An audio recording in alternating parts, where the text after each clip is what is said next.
Lazare est malade d'une maladie pour laquelle il n'y a pas de guérison. Nous ne savons pas combien de docteurs il y avait à Béthanie ou à Jérusalem qui n'étaient éloignés que de quelques kilomètres, mais nous pouvons être certains qu'il se trouvait des docteurs dans la contrée et que les sœurs avaient pu en appeler un ou moins durant ces 4 jours. Mais qu'elle l'ait fait ou non, les docteurs avaient été impuissants. Lazare devait mourir dans le plan de Dieu. Il était atteint d'une maladie pour laquelle il n'y avait pas de guérison possible. Et Jésus lui-même, qui avait ressuscité à plus d'une reprise les morts, n'interviendra pas dans ce cas.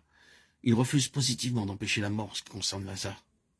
Il nous a simplement dit que lorsque Jésus entendit parler de la maladie de Lazare, il resta où il se trouvait pendant 4 jours. Ce fait a naturellement causé le grand problème des sœurs et cela donna une base aux ennemis. Lui qui a ouvert les yeux de l'aveugle, ne pouvait-il pas faire aussi que cet homme ne mourût pas? Jean 11, 37. Oui, les sœurs peuvent ne pas comprendre et les ennemis peuvent juger. Jésus ne sera ébranlé par rien de sorte qu'il laisse Lazare mourir. Est-ce une situation désespérée? Que dira donc Jésus à cet égard?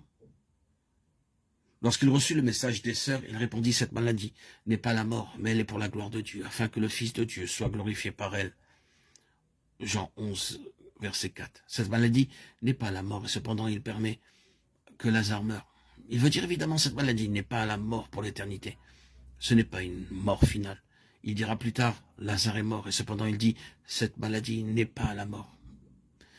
Il voulait donc faire comprendre, la mort ne sera pas le dernier mot. Maintenant, reconnaissons ceci, à mesure que nous avançons la connaissance spirituelle de Jésus, bien qu'il ait été très éloigné de Béthanie, il sut exactement le moment où Lazare mourut. Personne ne lui envoya un second messager pour lui apprendre que Lazare était mort. Il dit à ses disciples, Lazare, notre ami, s'est endormi. Verset 11.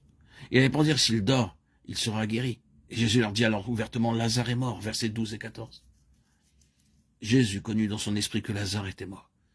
Et il connaissait toujours dans son esprit où se trouvait la mort et où il y avait la vie. Si le Seigneur Jésus est en nous par son esprit, nous savons toujours si les choses sont vivantes ou mortes.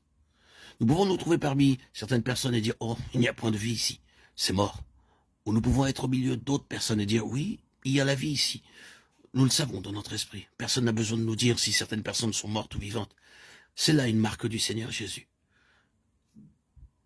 Jésus connut le moment où Lazare mourut. Nous avons ainsi l'arrière-plan juif, le sens immédiat de cet incident, c'est-à-dire son lien avec l'ancien Israël. C'est pourquoi nous avons lu ces passages d'Ézéchiel et d'Ésaïe lorsqu'Israël était en captivité à Babylone et en Assyrie. Le Seigneur dit que ce peuple était mort et enterré.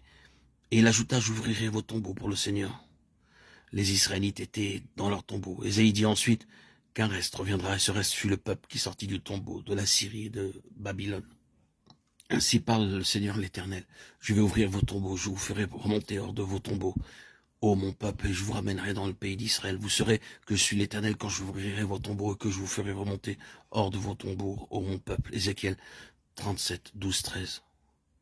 En ce jour-là, le Seigneur étendra encore une fois la main pour racheter le reste de son peuple, tous ceux qui auront échappé à la Syrie, à l'Égypte, à Patros, à Cus, à Élam, à Sinar, à Hamath et aux îles de la mer. Ésaïe 11, 11. Avons-nous remarqué que dans Romains, Paul reprend cette pensée pour la reporter dans le Nouveau Testament? Il cite les paroles d'Ésaïe en ce qui concerne un reste.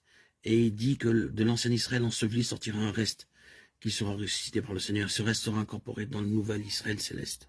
Et comme Ésaïe l'a prédit, si le Seigneur des armées ne nous eût laissé un germe de notre race, nous serions devenus comme Sodome, nous aurions été semblables à Gomorrhe. Romains 9, 27, 27. Quand le nombre des enfants d'Israël serait comme le sable de la mer, un reste seulement sera sauvé, car le Seigneur accomplira pleinement et promptement sa parole sur la terre. Et c'est la raison pour laquelle cette histoire de Lazare se trouve directement dans le cadre juif. Nous remarquons que délibérément Jésus revient dans cette contrée hostile des Juifs. C'est là que, à plusieurs reprises, ils avaient voulu le lapider. Mais il dit à ses disciples, retournons en Judée.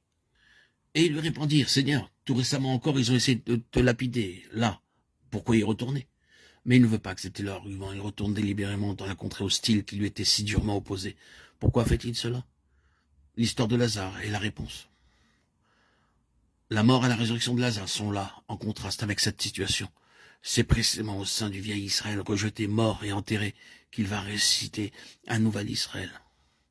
On aurait pu penser que, alors que le Seigneur désirait commencer son œuvre nouvelle, il se serait dirigé dans un autre pays. Il aurait pu dire, Je ne puis rien faire, ni à Jérusalem, ni en Palestine. Alors, allons en Inde ou en Chine, et recommençons tout à nouveau. Mais il retourna délibérément en Judée et dit, dans ce lieu de mort, j'établirai la résurrection. Le jour de la Pentecôte est merveilleux pour ce fait seul. S'il eut un jour une situation impossible, ce fut à Jérusalem en ce jour-là. L'ancien Israël avait été rejeté par Dieu et était mort à ses yeux. Il était enseveli, et ce fut là que Dieu fit paraître par la nouvelle naissance, sa nouvelle Jérusalem. C'est le cadre et la signification immédiate de cet incident. Ainsi, Paul reporte tout cela dans le Nouveau Testament, et il dit, Dieu a mis de côté l'ancien Israël, mais il va lever de ce lieu de mort son nouvel Israël. Un reste sera sauvé par son union avec Jésus-Christ dans sa mort et sa résurrection.